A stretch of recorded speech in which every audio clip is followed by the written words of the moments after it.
Hello, extempers, speech debaters, and everyone else listening to this podcast. Welcome back to the half hour where we have another juicy episode in line for you. We're going to be talking about French elections, the presidency, Macron, and Le Pen, which you probably don't know who those people are, but we'll get into that in this episode. So, as always, I am one of your co-hosts, YuYu.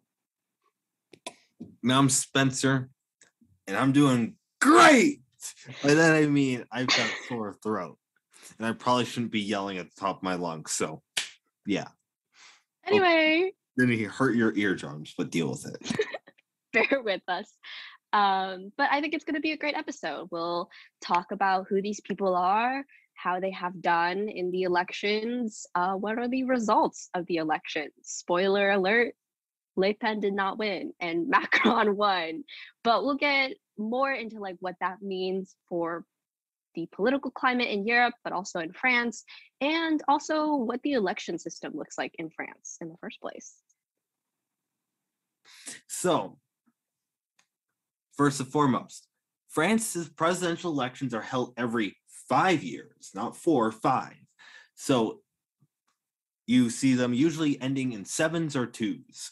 So the last presidential election in France was in 2017. Thus, it's going to be in 2022, which happened on the Sunday that we were recording this. We are kind of behind by a couple of weeks. That's fine. Okay.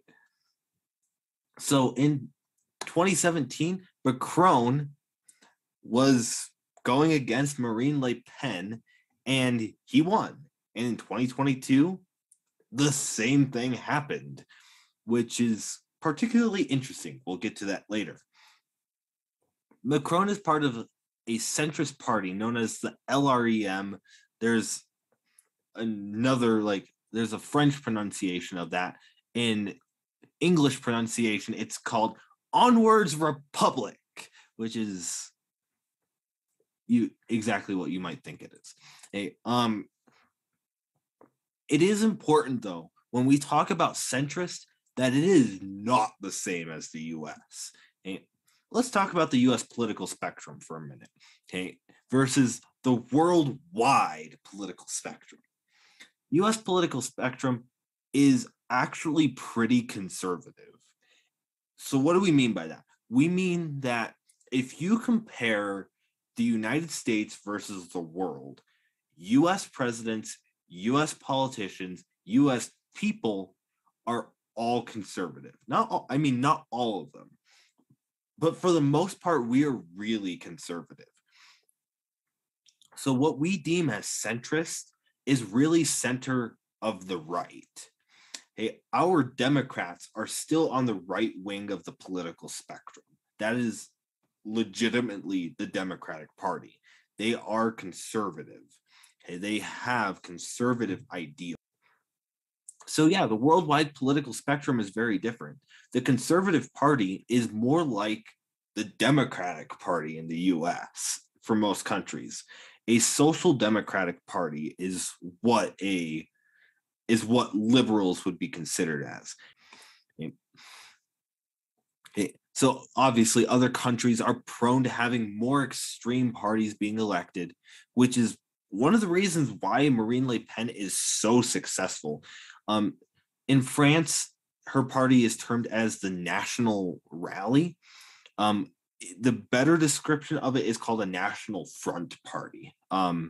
More on that later in this episode. And I will probably use the term National Front more than I will use National Rally. Anyway, to win in France, you have to win 2 different elections, okay? Or sometimes you don't.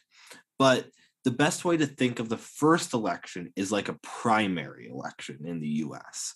So this election is held on April 10th, and people have a list of candidates that a voter can choose from.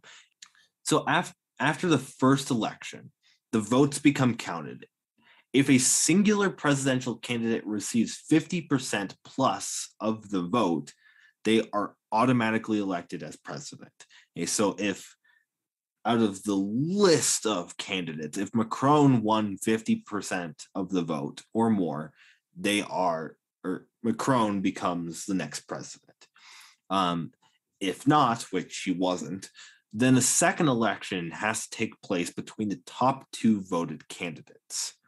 In 2022, the candidates were again Macron and Le Pen.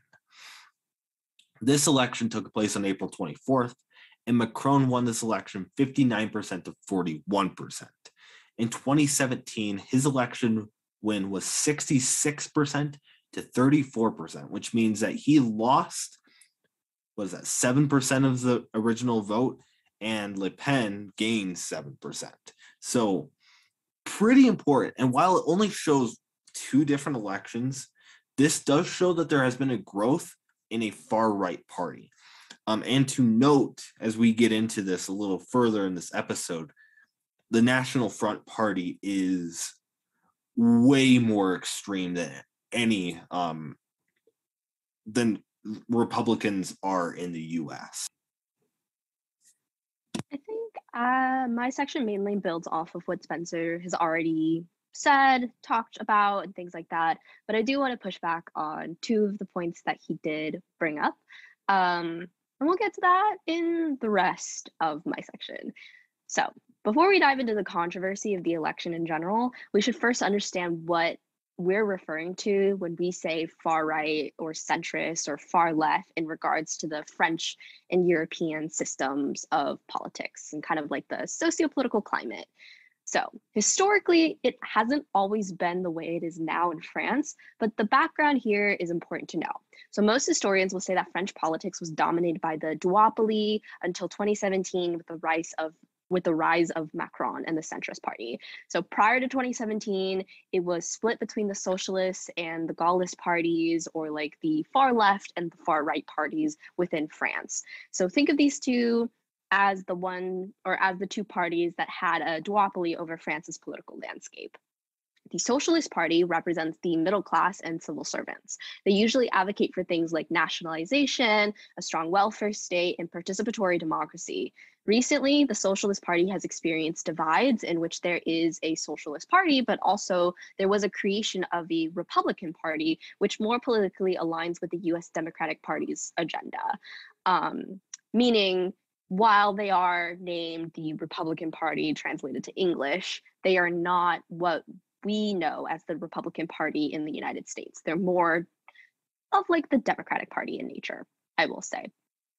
The Gaullist Party has also undergone lots of transformation within France's far-right party, with strong views against globalization, more populist in nature. So simply put, they are more concerned with the French people and are anti-immigration and anti-EU/anti-globalization. So both of these parties kind of have like their ups and downs, but basically within the Socialist Party, while they do represent the middle class and the civil servants, they have not had as much access or like as much connection with the working class or lower classes within France's socioeconomic system. Whereas the far right party has kind of catered to these parties in insisting that like they are focused on French citizens and focused on what the French citizens' needs are, and that will always be the top of their priority. However, with the emergence of Macron in 2017, so came the creation of the LREM party that is pro-globalization and pro-EU, but still has very centrist views that differs from the Socialist Party. And here is where I will clarify that like, you don't want to think of Macron as something as like a Bernie Sanders type. Rather, people or like analysts and political scientists usually compare Macron to the views of Obama, so like Barack Obama, where he is Democrat, but he does seem like fairly centrist in policies. And that's just like shown through what his policies were in France and kind of like his political agenda for the French population. With that out of the way, let's talk about the two candidates. First is Macron. He did win the recent elections, and because this is his second term as president, this will be the last term that he serves. He's had a very controversial run as president so far, and it really seems like he would have been a part of the Socialist Party once he got into power, But his policies and his actions have been deemed as more and more centrist or right-wing even.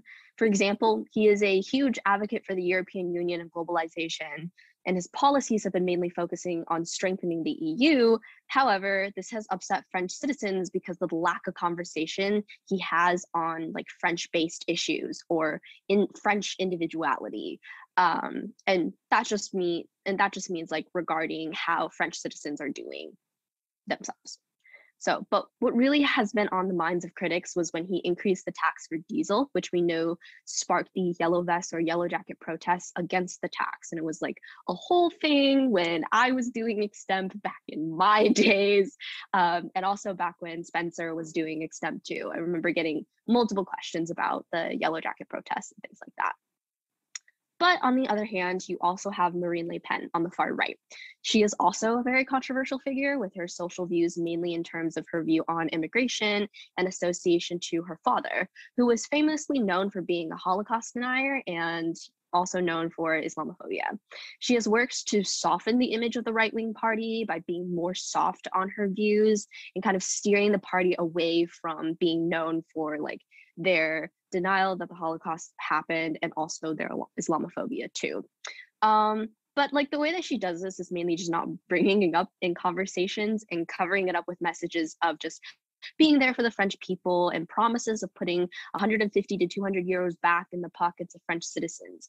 She's also been a stark advocate for the rights of women and LGBTQ plus French citizens, emphasis on French citizens, because keep in mind that she is anti-immigration and also advocated for banning headscarves, which kind of recalls back to her father's Islamophobia and like the right-wing party's Islamophobia just in general.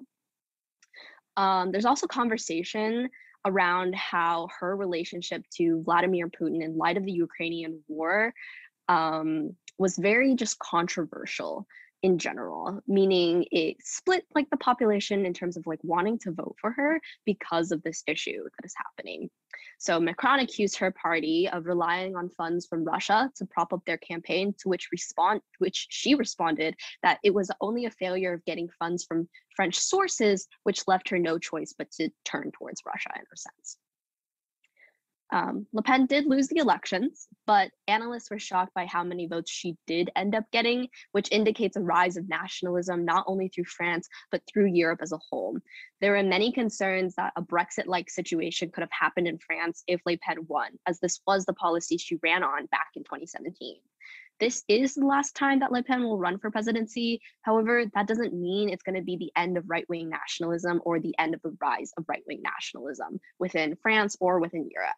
One of the biggest concerns now that citizens and political scientists have in France is how Macron's party can sustain their traction. So how his centrist party can sustain their traction after Macron, because they don't have the strongest institution or political basis as the other parties do, meaning they lack on the ground support and resources to keep the party going.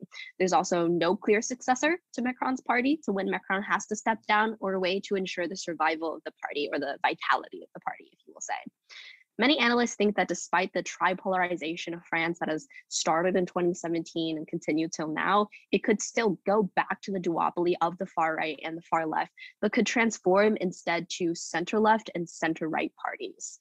And how this affects Europe as a whole is that the spread of nationalism and kind of a contestation of the power of the European Union will kind of play out, especially when countries have already experienced an increase in nationalism from the effects of COVID to housing asylum seekers from surrounding nations, dealing with conflicts, and just like general immigration to Europe causes lots of nationalist sentiments to arise within the populations of European countries.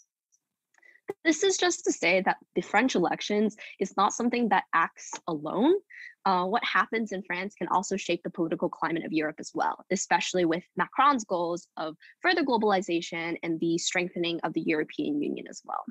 And I guess here I also do want to clarify that while the right-wing party is associated with a lot of the things that we do deem as far right, I would say that their party in itself, like the diversity within the right-wing party itself, still is connected to some of the trends we see with like United States conservatism and like kind of their political agenda as they have been moving on through the elections. And so there are similarities, and it's not that stark of a difference if you kind of like pinpoint distinct areas that you can look at and how their parties are going about winning elections, I guess is what I will say. Because like there is the sense of nationalism and populism within Le Pen's campaign to want to represent the people and to actually like be there for the people. And we see similar sentiments in the United States with the Republican Party, but also the Democratic Party kind of appealing to voters through this way, saying that we want to be there for you and this is what we're going to do for you. We're going to put money in your pockets,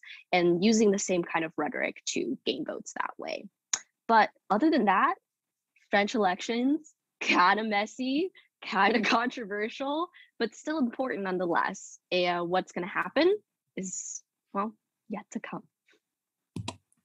Anyway, let's go to the question. The question is pretty straightforward this week. And I think both of us actually like this question. It's a good one. The question is, how can Macron heal a polarized French nation? And I'm going to go ahead and start, YuYu. So it's definitely evident that France is polarized. Okay, it's there. Okay, the evidence is very much suggested of such. I think one of the best pieces of evidence for it is really how like the duopoly is going.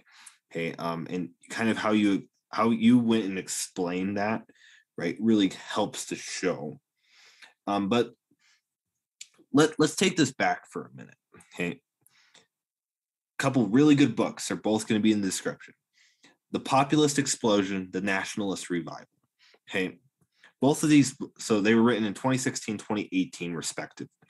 Okay, written by a guy named John Judis. Okay, very good pieces of literature. He is an expert in this kind of stuff, and talked about how there was a rise of populism in the US and Europe, and then explained how nationalism has been basically revived.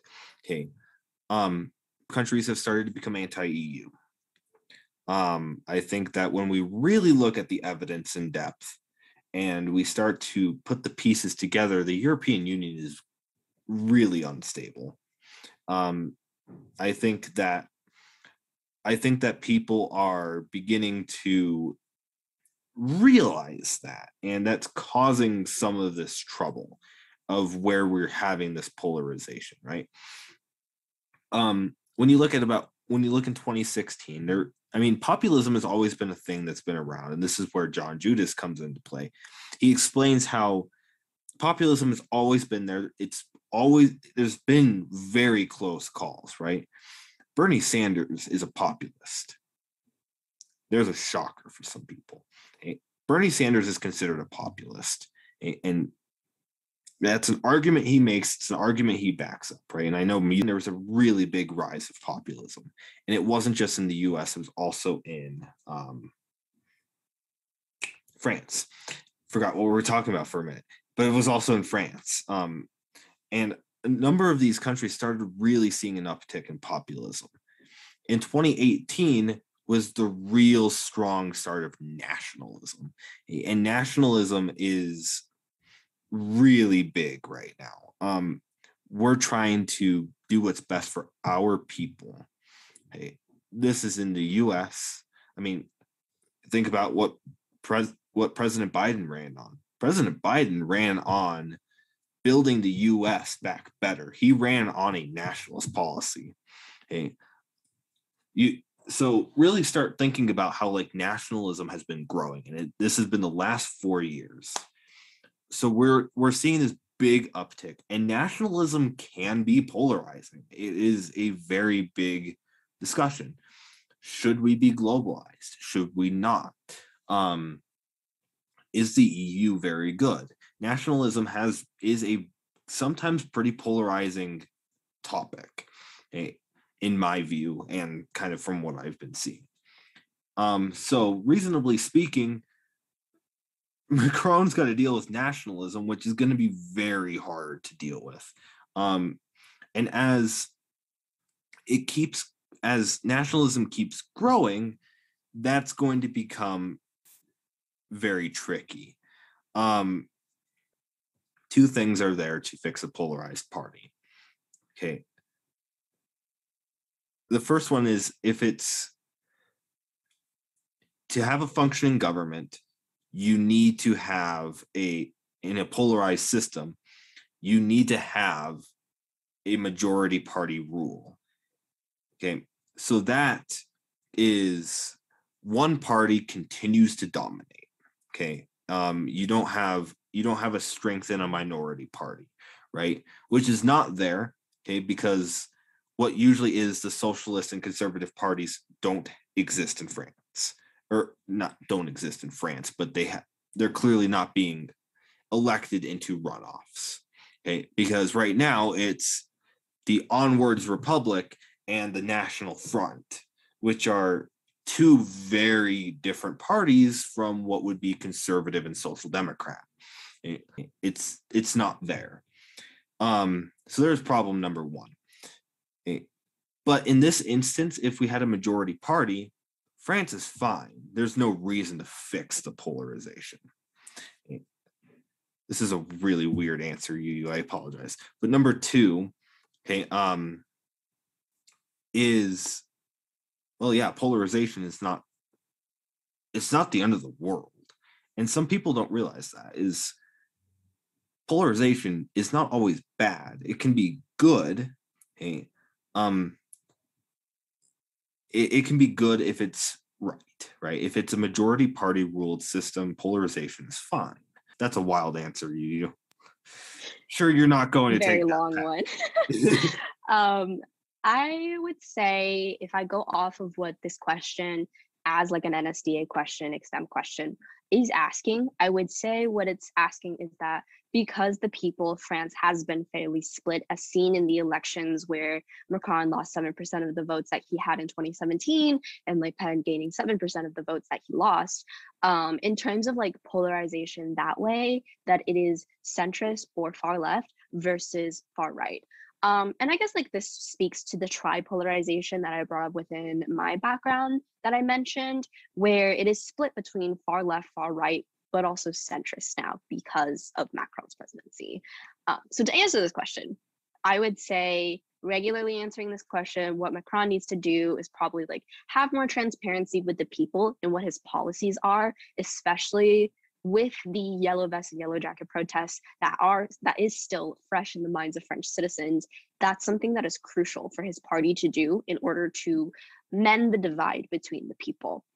The second thing that he would need to do is still cater to the people, but not just one particular class, or catering to his political goals of more globalization or promoting the EU, but actually focusing on how those policies that he's implementing that probably has better, like greater effects for the EU and globalization, but not so much for his citizens as a whole. As we see with the majority of grievances that the people of France experience, it's because they have felt like Macron hasn't been able to represent their needs and hasn't been able to give the citizens what they want or like what they need in terms of what like their living standards, and also the effects of COVID, the effects of like asylum seeker and immigration flooding into Europe, etc., and things like that. And that's why it's created such a divide between people who still support Macron, but people who have voted for Le Pen because they wanted a change from Macron's narrative of EU this and EU that, is what I read from some like personal reports by French citizens. And I think kind of viewing from it that way, where Macron and his party himself has to think about what they're going to do to show the people that he does actually care for them, and that he is not just EU this, EU that, even though that is the agenda that his party has set. More so, I think if he is to go to this route, the third thing that you would mention within your Extemp speech is that Macron needs to ensure the vitality of his party, to ensure that even after his exit as president, as his last term, that someone will be there to take his place and lead the party forward. And I think like that's just crucial in terms of furthering his agenda. And if he is able to decrease polarization within the citizenry of France or the population of France through this route, then what he needs to do is also ensure the vitality of his party going forward. Now, that being said, Macron has benefited from the polarization of France. And this was like literature that I read doing research coming into this podcast. And what that literature basically said was because Macron came to the political scene as being a part of the Socialist Party, actually, and then separating from the Socialist Party after he became the president, as he developed more and more right-leaning policies and more centrist policies, having polarization within France has benefited him because of this split that he's caused within the Socialist Party. We see divides within what the socialist agenda or the far left agenda is actually, which creates like confusion among voters in which they don't want to vote for the far left because they don't feel like they have been representing citizens or have enough power to represent the citizens of France. But then you also have a centrist power, which still caters to the French population, but in a less far left or like less far right way, in which you maybe are French citizens, but you don't like agree with the way that the far right party has been dealing with social issues or just has been in like passing policies in general. So kind of polarization this way, in which people are disillusioned with the far left, but also disillusioned with the far right, or don't believe in these two parties' ability to come to effective or efficient policy measures, has benefited Macron in this way, in which he got elected twice now. And that's something that was like rarely happens in French politics. And so he has benefited from polarization. So who knows if he's actually going to fix polarization in that sense. But what he can do to fix polarization is kind of like giving the people what they want, letting them know that like their party is representing their interests while also representing the interests of the country and the international community as a whole.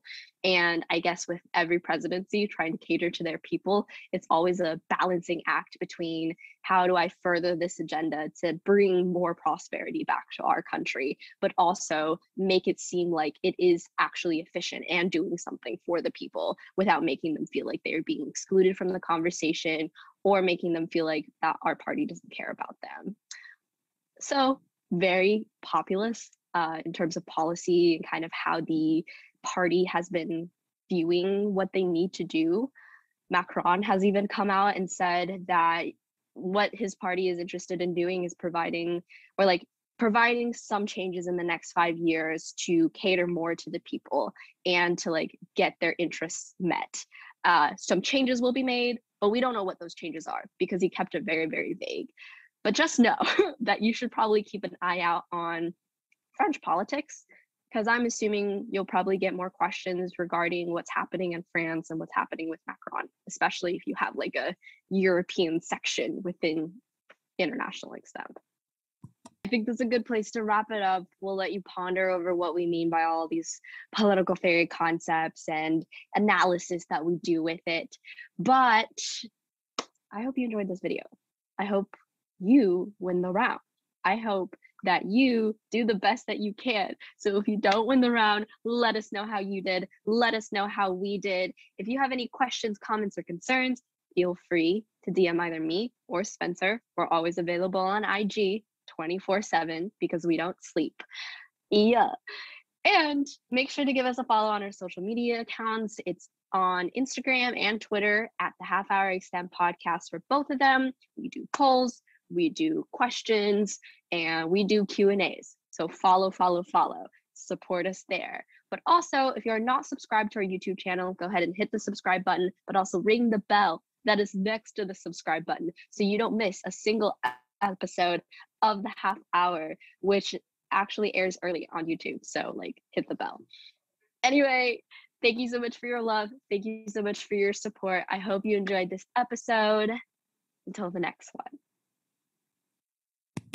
Thank you all so much for watching, and until next time, we will see you all later.